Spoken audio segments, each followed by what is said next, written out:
La pesi bakenda mbote belé, moko ba preuve tangible ngone komi. OK. Toti la bakenda tanto ba soka za nzambe to za nzambe.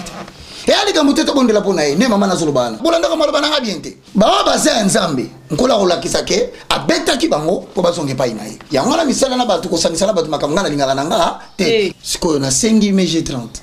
Maintenant c'est le moment. Si tu peux faire une vidéo. Yebisa batu to bandaki wapi? Na mbula nini? Na priaka pona oka? Na priaka pona nini? Na salaka nini? Tina lelo na ndongo ko koma point ya ko publier yo moko publiquement. Pesa ngaloboko na yo. Salela ngai ngolu na yo. Aba papa. Aba papa. Okokizaka nyonso. Mokano na yo ekokisama o nangai yolongola soni nangai kausamba pota nangai katali kambo nangai salela ngai ngolu na yo kotika ngai te kotika ngai te kotika ngai te kotika ngai te kotika ngai te papa simba ngai kotika ngai te papa simba ngai Yesu kotika ngai te kotika ngai te kotika ngai te Nathalie pembeni nanga Nathalie pembeni nanga bato mambe bako fuluka ngai nazali yo likambo na ngai eumeli kausa kausa bapasi na ngai longola bapota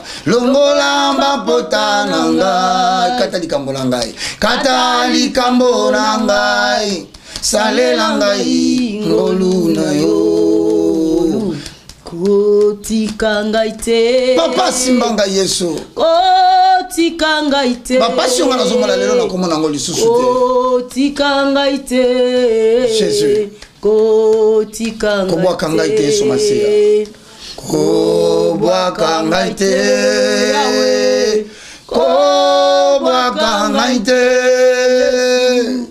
kobwaka ngai te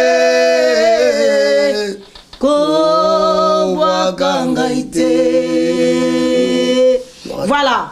Mbote na bino bande ko balandi ya émission au kitoko le réveil na likete boza ba yike boza ba etando yike na bino ya on a tombé bino déjà boye malamu na plateau ya le réveil. J'ai dit un très grand merci na Igo Malela na Yoshi baza asima caméra, merci na bino, merci na équipe ya Lokole TV Europe, merci à papa et maman Nzambi, motema ya maman Marie Manzambi, merci na web de web Clément Kipoyi, motema ya maman Betty Kipoyi, également na papa Manu Ferraim, motema ya maman Angel na Bosanité Midjo Star, merci beaucoup à toi Tolobelo Nyaba Feti Nikolo Toro Kende. Ben bon, voilà. Lelo toye lisusu na nouveau numéro il y a émission Oyo toujours na cadre il y a comment décoder les signes topé les symboles franc-maçonniques au sein des églises de réveil avec le moindre le tout petit de tous les serviteurs dédiés à la personne de l'évangéliste Roger Baka à qui j'ai dit shalom papa. Shalom ma très chère sœur Nancy Kilakidi Kolo Apambolayo. Puisse l'Éternel Dieu cette année te donner oignon so abongi parce que vous me servirez, vous prendrez soin de mon œuvre et mon Père vous honorera. Zala honoré yo mon côté na famille qui la kidi mobimba, et zala na Poto, et zala na Angola, et zala Kinshasa surtout papa pasteur qui la kidi. Alors na pesi merci na bande ko nyonso bazolanda biso que la grâce de l'Éternel soit avec vous. Sans plus tarder le moindre de tous, le plus petit de tous les serviteurs de Dieu. Na bakisi les petits poissons dans l'eau. Ah ya mukiri. Mbisi andakala ya. Totika bato ko ma baleine ndakala biso tozo kita kaka au fur et à mesure tozo mata tozo kita. Alors le long n'a pas si bino merci na sengi na ozala attentif parce que toko ramasser de manière détaillée belema 3 4 ensuite na signaler yo toko citer na ba signe et symbole non seulement na kata nzembo mutumoko, mais aussi na kata l'église de Reveil. Voilà, merci beaucoup et un très grand merci aux grands réalisateurs capables et expérimentés. Papingi Naman, vrai jeune Mokonzali Rana Batutu, merci. L'assistance na yo. Voilà, évangéliste Roger Baka lobby tomonakio obimisi ba journaliste o bakanga ki likola be mission ba analyse o ba journaliste ba komo banga ko sala ngo parce que ezo memela ba ngo pe makamu soko lobby ko ta musicien telemi o lobby ko ta ba pasteur ba telemi o lobby ko ta ba politicien ba telemi. Tout le monde est journaliste, évangéliste Elonga, na ndeko na biso moi si business bakanga ki bango mais intervention évangéliste Roger Baka en tout cas au s'impliquer makasi na kobima na bango na ebité. Bon, que Dieu soit loué, topesi merci na par respect na autorité politique, par respect na autorité militaire. Oui. Oyo bazaka na limemia makasi na le moindre de tous l'évangéliste Roger Baka. Oyebi musalo na salaka na zana ba kontamboka ba respectanga makasi. Si tu prends Dieu au sérieux, Dieu aussi te prendra au sérieux. Bayoka kingai na pesi bino merci. En bref, nasuki kawana kola pambola elonga bo continuer musala, Binez bo continuer musala. Mais toza nakati na musala. Mais conseil en fait ça va journaliste ezate. Na pesi ba journaliste conseil moko. C'est simple. OK. Basolana Binez, basolana Elonga. Hein? Ba mesana ko finga bato. Ozi komba muto fingi. Ozi komba baka ofingi. Ozi komba muto so fingi na likambo yebi ko ça lokuta pour ça la buzz. OK. Alors faut tout na siko yo Binez, otuni pe na Elonga. Bobimi ndengeni. Comme ça ba ko expliquer que non, nzamba za malamu. Soki mutu azana capacité de bimisa mutu sika to zalaki c'est kaza pe na capacité de kotsa mutu. OK. Soka kipaka na été c'est parce que toi banana nzambe ofinganga oloba mabe siringa na zongi c'est Yesu Masia. Mais botika ko finga ka bakombo ya batu quand tant que tu sais que ligamna loba ils ont vérifié. Un journaliste doit traiter l'information avant de diffuser l'information. Avant ça, la diffamation, au final, il faut en preuve. On a sali 22 ans, on s'en sala. Parce que quand moi je dis quelque chose, je montre la chose et j'explique la chose. Alors, ceux qui ont continué, c'est ce que tu sais, ce que tu as fait. Parce que dans le fait. Le fait est avéré. OK. Donc, bande kapoto basé belé kola pambola ba soutenir sur la prière.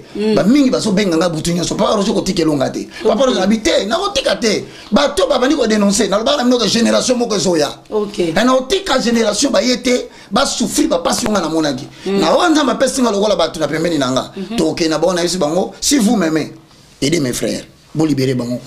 Tamba za lokumu na pesi na so ba bien. Na otanga ba komba ba tuté. Na pesi autorité militaire. Na autorité politique merci na ndenge bo respecta kanga na musala na salaka ke bo sungi ngai likambo esila kola pambola bino. Merci beaucoup. Moko ya artiste musicien en République démocratique du Congo a empoisonné toka ki ndeko na ya mwasi grande sœur na ya sale émission alobi na biso ke ba empoisonna ki. Donc, frère Nabiso Michel Bakenda a empoisonné. Maman n'a pas l'équipe avant-hier a confirmé poison à moi. Et puis, abandonné le souk au sein à pardon, bande ko ba limbisa moi ba continuer ko sambela mini ma bonne de lipo na moi. Évangéliste Roger Baka. Tant maramuna sto e bima na mboka bat balinga ba yoka. Évangéliste Roger Baka lobini ni pona mambo poison ya frère Michel Bakenda. Avis na yezani. Pour le fond. Les fondements. Nous allons avaler les roues. Les rouleaux makasi. La pesi bakenda mbote belé. Na kei na Marc chapitre 16, le verset 16 au verset 17. OK. Marc chapitre 16, le verset 16 au verset 17, la Bible dit ceci. Celui qui croira sera sauvé, baptisé. Mais celui qui ne croira pas sera condamné.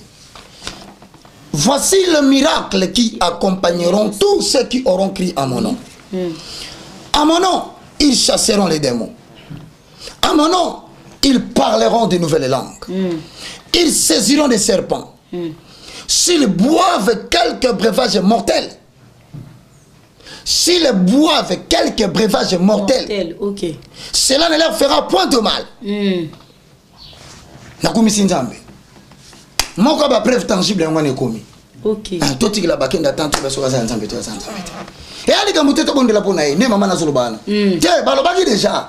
soko ya mbiesu lokola mokonzi pe mobikisi na yo oyebaka ke soko lie poison ekosala eloko te ekonyokola nzoto mais ekobimisa pe ma te donc tokomi na épreuve moko nayebisaki bino na katikati ya bato wana bolandaka maloba nanga bien te nami na katikati ya bato basali bango bamakambo ebimi oyo bawa baza ya nzambe nkola kolakisa ke abetaki bango mpo bazonga epai na ye alors poison oyo ezeli omoka malamu mpenza oyo nzambe alakisi biso ke botala sikoyo ke bakende azalaki ya ngai atengamaki nde kotengama abungaki nde kobunga baconséquence kobunga na ye parmi yango tala baenvironnement nde baseli eloko alors nayi nalakisake nalingi ye soki eloko nalingi nalakisa nalingi ye abima na makambo wana ya solo mpo na kobikisa ye parce que andimelaki nzambe donc nkola azwa lokumu tovanda kimia totalaka ye soki akufi aza ya nzambe te soki abiki nzambe alakisi ke aza ya nzambe soki nzambe alakisi ke aza ya nzambe yo boyesu ndenge nini donc tobosa na makambo nyonso olobi awa eza malamu mpenza bato bainterpretaka makambo oyo olobaka mingi ya mutu mosu akozanga olobi roger baka sepeli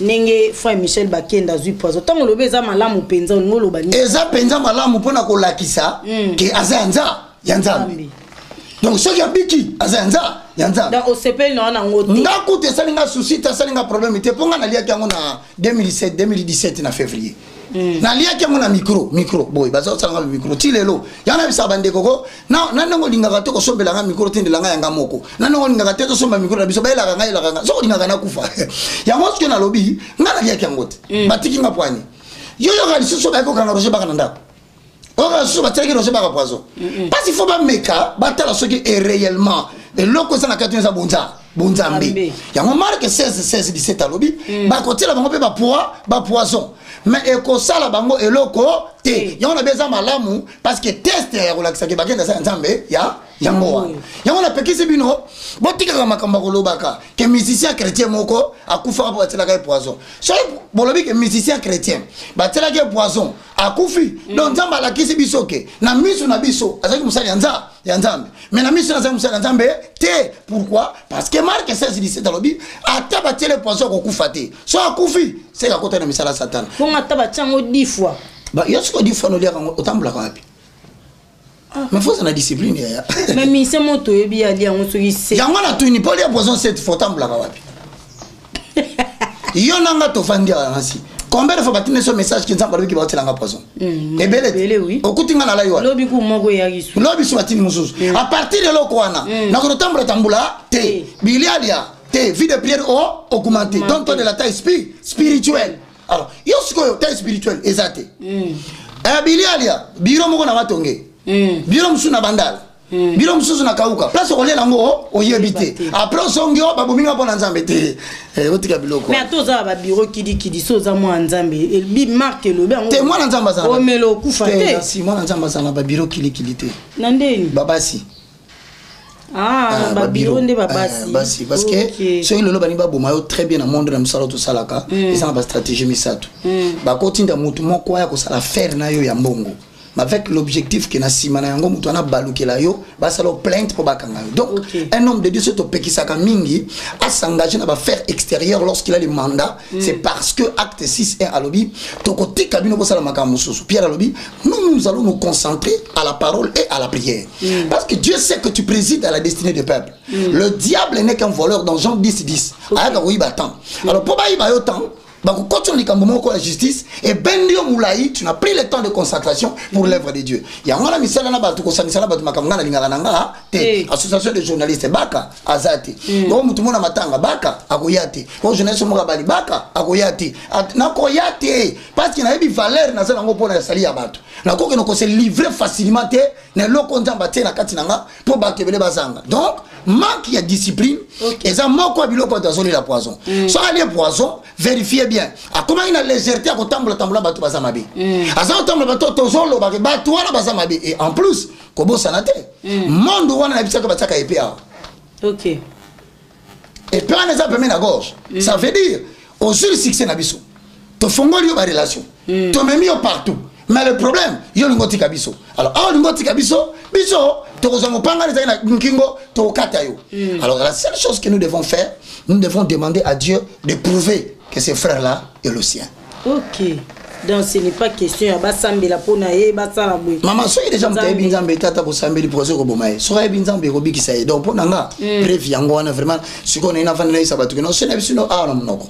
Que moni Michel Bakenda asa nzambe boli mbisa ba bakolo ba non ba ka komo kotela ya ya on habité loko na boina changer botika bible loko changer kate e ko kisama oza ozana alléluia. Voilà c'est un abisso Marie-José mais j'ai 30 ans a bon le motema azoki baptême a lobby moko apesi nzambe merci molimo santu nzamba sale ngolu a longwe na musique mondaine a komi koyembela nzambe. Yo poye bara meje 30. Bani pona yango. Au moins il lo tolobaka yango yo. Dernièrement tant on a peki saki batu na lobi na bango, vous n'avez pas le droit de commencer à souhaiter des bons anniversaires à musiciens païens pendant que publiquement bino boza to ebani loko la basé lanta. Ça voulait dire tout simplement ceci. Ndé na vandi boy. Je salue d'abord sœur Marie-José. Autrement dit, mais j'ai 30. Dieu soit loué. Amen. Et je regarde la télévision, je ne parlerai pas. Na aucune musique à te. Parce que bakati nous salons na bandi angolelo. OK. Ce qu'on a 5 mais j'ai 30. Maintenant c'est le moment. Mais j'ai 30 et tu me regardes. Bonjour, ça va? Je salue Igor, que Dieu vous bénisse. Na 5 na osiko, je t'autorise. Si tu peux faire une vidéo. Parce que bon, quand ça n'est pas sur le théâtre, tam sa sokosa. Yebisa batu, to bandaki wapi, na mula nini, na priaka po na oka, na priaka po na nini, na salaka nini, tina lelo, na ndongo ko koma point, ya ko publier yo moko publiquement. Ko yambieso. Na pese ce autorisation. Bolanda etanga koloba. Dans délivrance toyo lisolo lelo eza lelo te abana on lelo procédure banda kala na soki na lobi awa o baka akote lié te na sengi batu sikoyo bakende kuna mais j'ai 30 akoloba avant l'émission na bino je t'autorise na pas peur je t'autorise maintenant moi-même je t'autorise dis mais ne crains rien c'est du passé et tu dis comment les prières se sont passées, quelles sont les souffrances qu'on a connues à cause de ça. Et je crois que c'est important maintenant pour l'édification des autres. J'en profite aussi pour dire une salutation à quelqu'un. Parce que Yépé a déjà commis des appels. Et à sa côté déjà. Marie-Paul, que Dieu te bénisse.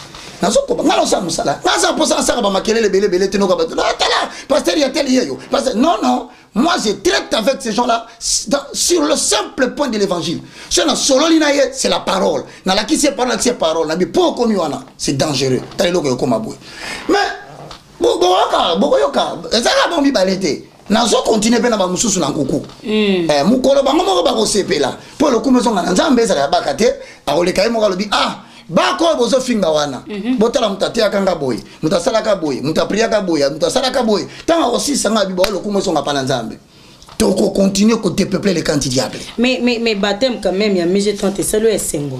Oh, est-ce que ngai na ko sepela po likololo le beti maboko ba sepeli na kumisi nzambe na PCP Igor Balou. Bonjour, hein? Que Dieu vous bénisse. Et na PCP basa na nzambo basa kuna o bosa la musala onkolo apa merci beaucoup. Parce que voilà, merci beaucoup tous et la sœur Marie-José à ça la vidéo ndenge évangéliste Roger Bara lobito e ba maman e bandara wa pieza ki nini et comme le lobo ndenge nini eza nini toye ba soki évangéliste Roger Bara lobara mama solo pour bato belé ba loba ya kotara nyonso ya lobara nyonso parla na koti na lisolo ya nzembo ya prophète Joël Amine bimi awa évangéliste Roger Bara a décodé lisusu makambu na kata nzembo wana bande comme ça basinga abi ezapo évangéliste Roger Bara yembara pe Amina musala Amina na ba Amina mibale donc ngai pe na sako yo bimi sika Amina na mabe donc na sako Mbappé gege. Donc,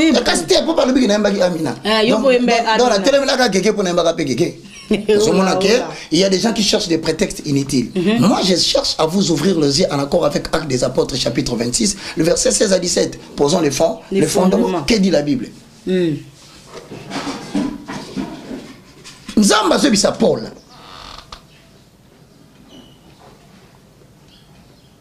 Na luki yo ngana Nzambe na bengi yo. Na bimission na katikati ya peuple baza ba païen. Mais na tindi yo katikati ya bapagano po fongola bango misu. Obimisa bango des ténèbres à la lumière. OK. Ozo bango de l'ignorance à la connaissance de Dieu pour qu'ils reçoivent le pardon du péché et la bénédiction que l'Éternel a réservée à tous les sanctifiés. Siko awa musala nangezani izani kofongola batumbi misu. Na lobino Actes des Apôtres chapitre 26 le verset 16 à 17. Vois, je t'ai fait sortir du milieu de ces peuples et du milieu des païens vers qui je t'envoie pour que tu leur ouvres les yeux. Quand on a mutumisu, exactement si ma misu na tombola ngo boité. Quand on a mutumisu, c'est ça que azaki otale loko. Azaki omonelo et l'autre côté. Si on a yé, na lobi na oke keba. Posons le fondement. Acte. Mosikana uti.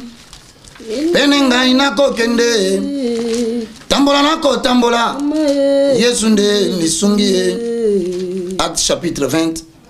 Kolona bolingo kolona ngolu kolona bolingo kolona mawa nasi eyana bututo moye Yesunde lisungie yoli konza pomo inanga eanona mitunananga eana tongoto pokwa Yesunde lisungie yeli konzia pomo inanga eanona mitunananga naleli kolona bolingo kolona ngolu kolona bolingo kolona ngolu.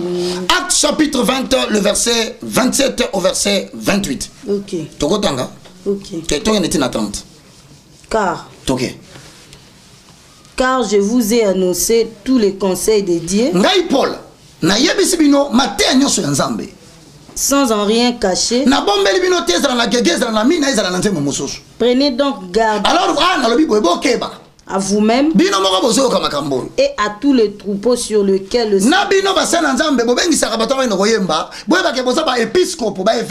il faut veiller. Vous a établi évêque pour paître l'église d'ici.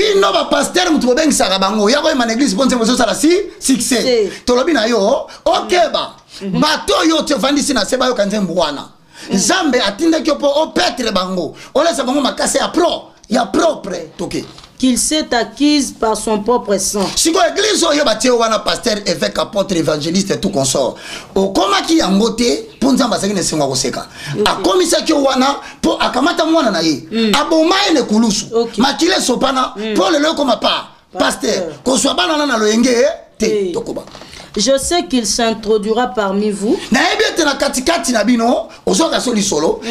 ministère ya parole, Ephésiens 4, 11 à 12, tel que complété par 1 Corinthiens chapitre 12, le verset 28 au verset 29. Ah, Ezoya, Hosanna, Hosanna. Tel que complété par Romains chapitre 12, le verset 6 à 8. Tout ça qu'on a le premier point, respectivement, ministère, il y a parole, respectivement, les dons de puissance, troisièmement, les talents mécaniques. Nabatumi Satouana, Nancy. Abalo les rouleaux. Aïe, aïe, aïe, aïe, aïe, aïe. Un prophète signifie un porte-parole de Dieu. D'autant que Zoloba, ma kambo, comment on a vu le zema namuno, namuno konaye. Ce qu'on a oyo tangawa, balobi boye. Bokeba. Nzamba, comme si on a évêque, le évêque. Évêque. Ce qu'on évêque est la kisinin. Nini. Évêque est un ministère. Évêque, non, évêque est un ministère. Nous avons 5 ministères majeurs, 5 ministères mineurs. Dans 1 Corinthiens 12, 28 à 29, ils ont les ministères minoritairement connus. Miracle, guérison, secourir, langue, interprétation des langues. Mais quand on a un ministère à puissance, si on a Ephésiens 4, 11 à 12, on retombe dans le ministère de la parole. Quand on a un ministère de la parole, donc tous un apôtre, tous un prophète, tous un évangéliste, tous un docteur, tous un pasteur. Ce que bango, c'est différent. Mais si on est évêque, il y a un ministère. Ni na soka na kishasa kwa moto son évêque. Et ba matara niveau. Et ça niveau té. Et ça pas niveau té. Non. Un évêque c'est une sentinelle. Et là. Tel que Ézéchiel 3:30 à l'obi. Ce qu'on a Ézéchiel, on va fils de l'homme. Voici je te place devant la maison comme sentinelle. Donc un guetteur, quelqu'un qui surveille. Il y a un évêque au tinamo épiscopo. épiscope. Épiscope là qui si surveillant. Donc, nzamba bimisaka na kati ya mboka net Jérémie. Abimé le là si surveillant. Mais à l'âge il y a 20 ans. Mais papa ba sacerdoce ça va 40 ans baza. Ba ebise surveiller batouane. Oh, na ba sacrificateur bizarre ba bingam na tinda bango yo surveiller bango. OK. Si qu'on a Congo et bimé le la ministère mo bandeli. Batna ba biango te. Évêque mo ya jeune abimi. Le moindre de a surveiller ba pasteur, a surveiller ba musicien pour que infiltration mo constater. OK. Donc, donnez tu aux évêques. Épiscope. Oh là.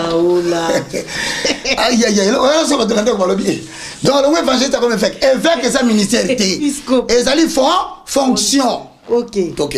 Voilà, qu'il s'introduira parmi vous après mon départ des loups cruels qui n'épargneront pas les troupeaux. Si quoi évêque va tenir la carte dans l'église, la carte dans corps de Christ pour nous vérifier que va introduire l'ité.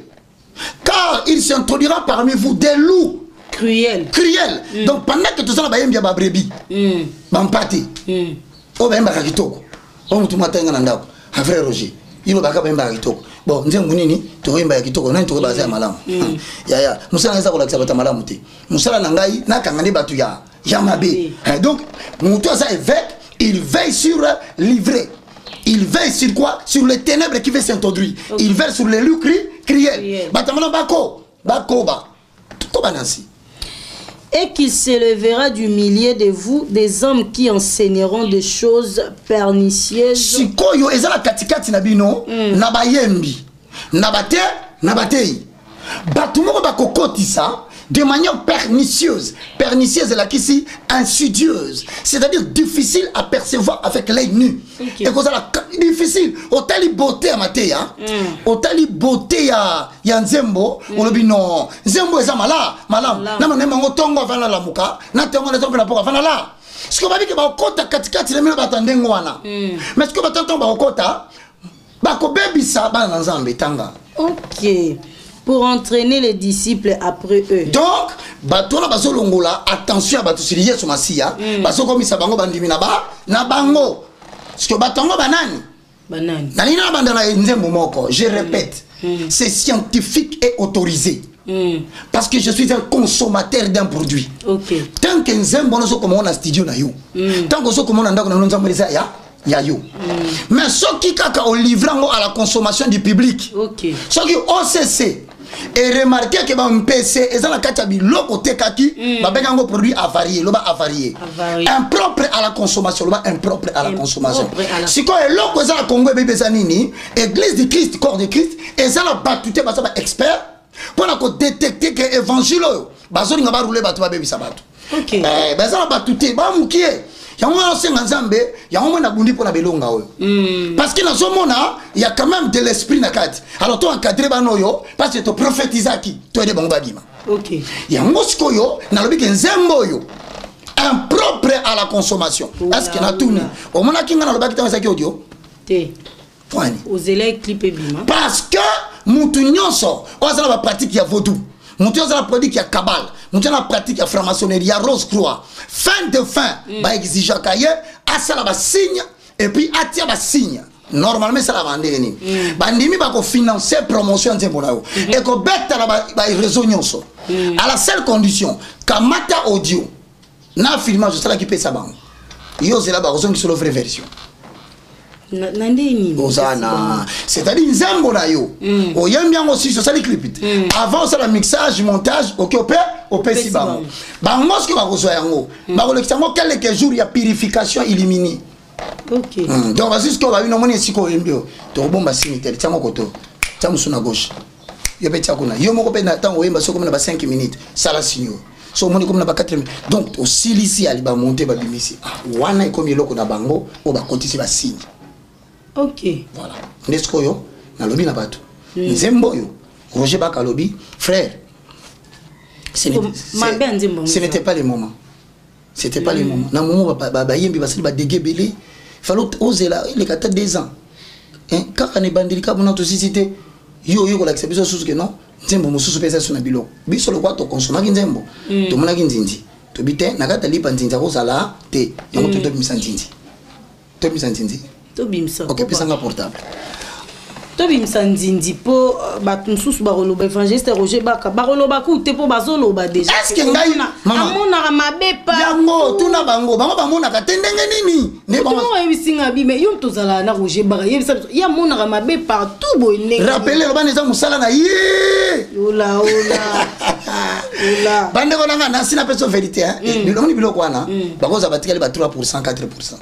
Okay. Na émission 98% bato ba bengi ngai balo baka makambo ebele na monde balinga ba couronner nga roi na boyi na ngalo kwa Jésus boyaki o Roger Bako saki na raison et finga ki opamba mako kuta capturer na message atikilanga ndeko merci kola pambola esalinga quand même bien azu capture ya commentaire afinga kanga a capturer yango a bengi ngai bisinga na ina sengo pardon na zola la te na ba difficulté ko sakana te na ko munindeti commentaire en tant que ça ngala ndo nyoko ala mboka tali banda na sengo bolimbi si to finga ki ombango maintenant avec tout ce qui s'est passé tu comprendre mais ozolo batena bi na répéter tango mosakola zolo ala manu ba pona mina bali balo bali soso maintenant si makaka bango azaki na raison puisque na simanzembo soki eloko e continue mukolo na yango akutana na nzambe tango akutana na nzambe ekomesu na public parce que 2020 c'est différent na baba ni mususu ano ezanza bazo so batu ata pona basana nzamba Congo na limité nzamba ninga sambisa moko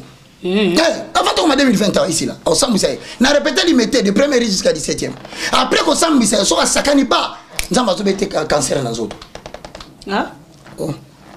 cancer azolo cancer na nzoto ezoya ezo ciblé 3e ri 8e 9e na lobi ana so baboso yoka bino bolo babonga na prophétisa kama be na lobaka poso ki oyoki o comprendre que na comme na niveau ya koku ya okufa fonati natika siko na zongia amina nzembo ba parler ba langue ebele boye batu balelaka na nzembo yo nzembo occupe nano monana te mais écoute sera déjà batonde na présence ya Saint-Esprit nazo lukela osikoyo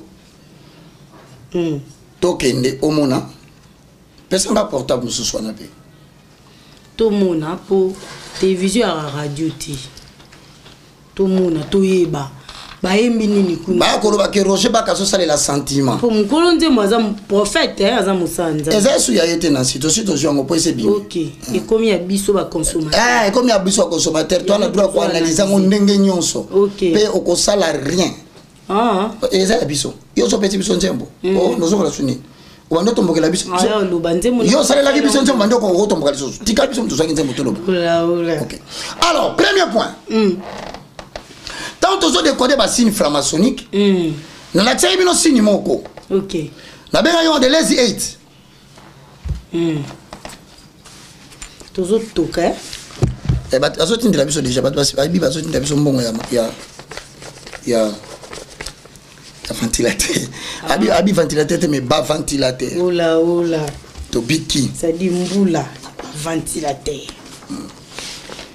to la kisa ki sini moko awa to loba ki boy azoli ngana bimisango lazy 8 la kisa nga lazy 8 je crois que bosi yango déjà lazy 8 ezaki 8 ba comment on a formé le là rolala OK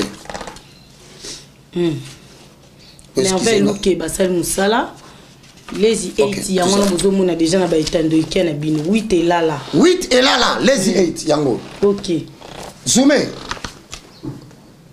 OK lazy 8 OK siko lazy 8 yango pe ba utiliser yango na symbole mususu ba benga yango caduceus na sia zo kabilo kwa le caduceus en latin K C A D I C I caduceus OK ouais ça moko sorcellerie scientifique lazy 8 caduceus OK ou bien caduceus OK yango banyoko ebele batala ni boy ba sala 8 tala bango bien ba sala ba 8 zoa bien tala ngo bien eza ba 8 do banyoke belé ba sali forme à 8 so ya ba utiliser kay mongo na mingi na basana nzamba basana la magie par le code vestimentaire Ok, c'est pour envoûter toujours. Non, la magie par les codes vestimentaires, c'est le type de magie. Au lieu de poser des actes, on porte dans l'habit. Pour tromper la vigilance des gens. Donc, ça dit que dans l'ati yango, mais pour mon yango, c'est difficile. Ils introduiront sournoisement, tant que version bien, des sectes pernicieuses, tant que bien.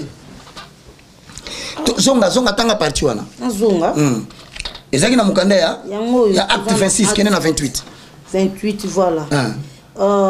Je sais qu'il s'introduira parmi vous après mon départ. Donc na sima na ngai bato bakota na katikati. Ba loup cruel qui n'épargneront pas les troupeaux.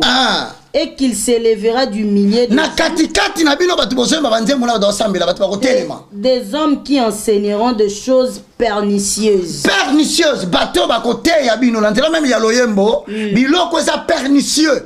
Pernicieux ali wazo mema na libebi. Pour entraîner les disciples après. Siko yong to seplaki na nzembo wana oya bateke basi ba commission disciple ya nzambe ya logo wana. Et là. Donc comme disciple ya Cadaseus. Mais na nzela nze yango monaka Rihanna, Beyoncé, Jay-Z, baza ba évangéliste ya ba Illuminati. Alors comme ba Illuminati moi bazo nansi ezati. Moi bazo ba kezati. Moi bazo ngina moi ezati. Moi bazo biso na ba Beyoncé, Céline Dion. Chiko basa indeni. Bango ba kokamata force na bango. Ba kotisi na kati artiste. Ok. Artiste ayembi nzembo. Alati biloko na bango. Bato bazo consommer banzembo wana. Bazo koma indirectement. Bato bazo adorer nzambe o musicien na yembaki. Ok. Ok. C'est clair. Plus au monde ndo lobi bolobo za clair. Mais ça bande comme souvent barate yesoka yema nzambe na place na nzambe na ngai. Te. Osée 4:6 à lobby. Mon peuple périt faute de connaissance. Puisque tu as rejeté la connaissance, le Dieu que tu penses chanter dans cette chanson a dit, je te rejeterai. Tu seras dépouillé de mon sacerdoce. Et ngolo babwe. Yozo lo bake nga mamune talingati. Nga na mbaka nzembo. Pona mbaka nzambe. Parce que nzambe wana tindi malo bate bisayo. Lokola yo lingo la tsabatu ke olingaka ignorance. Ngai nzambe nako benga na yo na nzembo yo yembi. Sikoli kabona tiaki na kati na yo. Na roboto la yango parce que au koko sale la ngana kindoki na kata nzoto na yo te non si vous comprendre na komi papa. OK siko ye Kadisis zwa siko clip wana Amina omonini na munyango nelamba ba 8 ebe non ça dit nelamba na sima tant mutazo pesa mu Congo. Moi je prouve. Je dis pourquoi ces signes devaient-ils rejoindre le signe de la franc-maçonnerie alors que c'est une chanson chrétienne mais qui sème déjà les doutes à partir de l'expression en langue. Doute choqué bandi déjà na loko moko. Yami bale bakisami neto bandaki boete. Nzembo utako le kaka kala ki to bandaki ndengeni. To bandaki ote afuka mili pyramide o pyramide te. Oh tes pyramide te na bi mais ah ozolo bana ba ba to ba wana ozo i c'est to peke e comme mi bali asali mi sa to hôtel za na hotel moko kaka to ke to kuti hotel a bendie.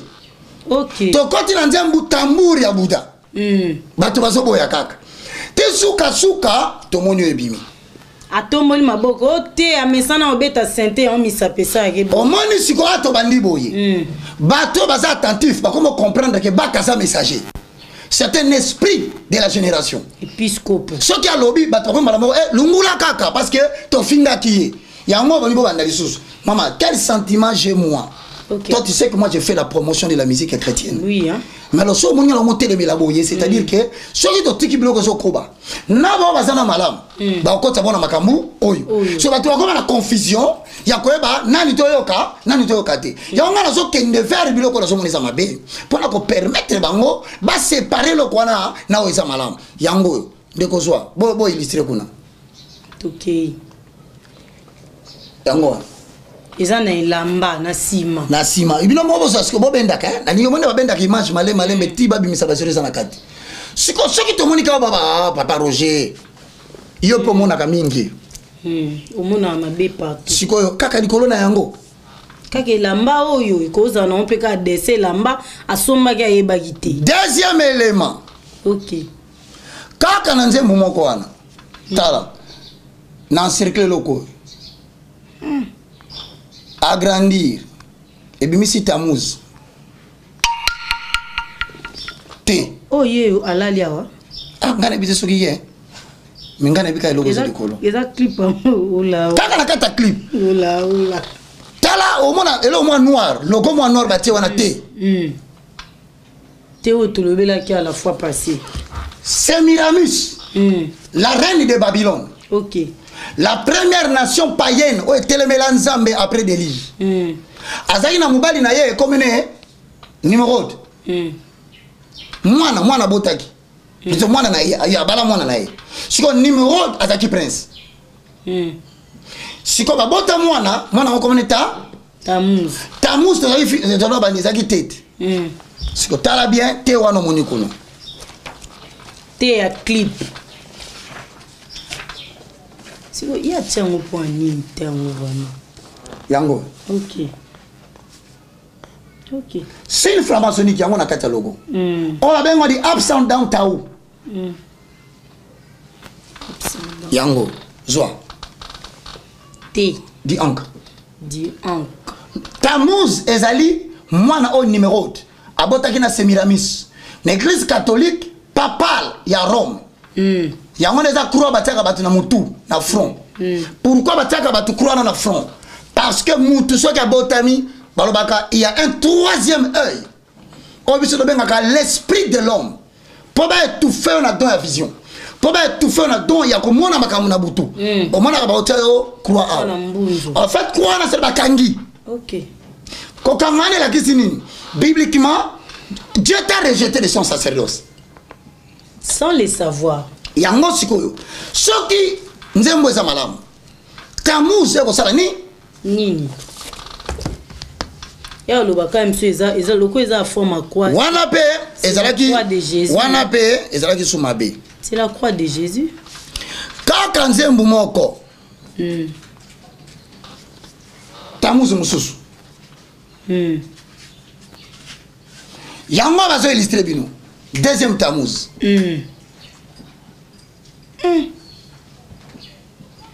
Eza na sima.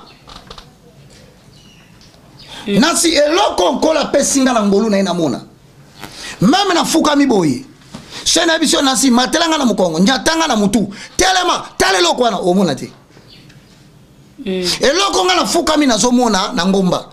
Ata bakamati 10 millions de personnes. Ba telemi si bango likolo escalier. Ba bibo tala ba omona te. Obi pourquoi? Parce que ça ngolu nzamba pesinga. OK. C'est ça la grâce. Pour nous omoni ba biloko, surtout eloko ezani lamba na wana. C'est difficile pour muta mona ngo. Esilité. Oh. Zoa. Oh ezani. Misapi. Signe à vie. Victoire. OK. Bino kuna bo illustra kaka. Bo dam so to zola kaka pona me. Kuna bazana yango. Clip oy. Ba ola bino kaka. Quatrième élément compliqué. Yango. Sina victoire. C'est là l'accent. Elonga.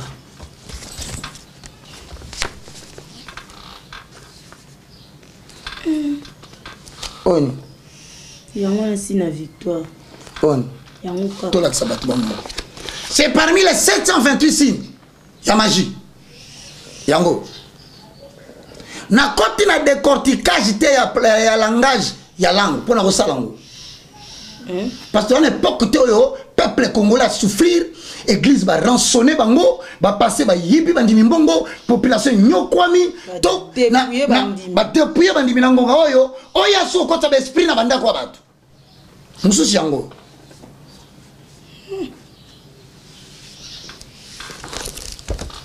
Siko. 4. Ayo kan sebe sili. Esite. Mukendo wana bonani, faut pas battre ngo belé po vous comprenez. C'est tout comme nous awa. Awa, tala bien à quoi awa. Omonini. Même si n'y en a ya bomba. Obimi awa, oye na quoi awa. Tala awa, ya bomba. Ah, mon en makas. Mata likolo awa, mususi. Eza sous. Epesi combien? Encerclé. Zwango suko batia kanga wazonga kote pesi ni. Ah, pyramide. OK.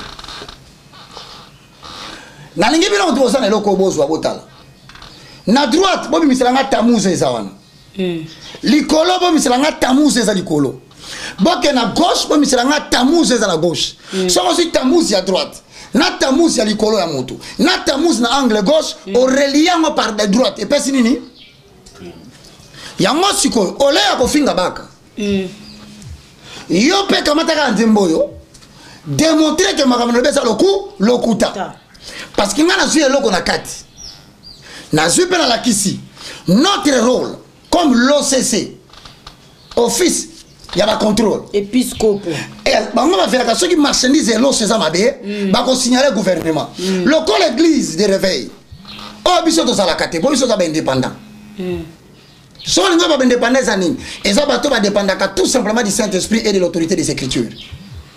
Seigneur na biso Saint-Esprit, Seigneur na biso l'écriture. Sikoyo yo sikoyo ebisanga zembo yo. Bon Nzambe nango za wapi? Est-ce que ça faut un réalisateur té? Yango to songa sur na débat la fois passée. Ne réalisateur moka ko sala nga débat na digital. Suka to suki wapi? Moi je pense le seul conseil que je donne, n'engagez pas une guerre avec Bak. Parce que quand je me sens dérangé, je fais plus que je devais faire.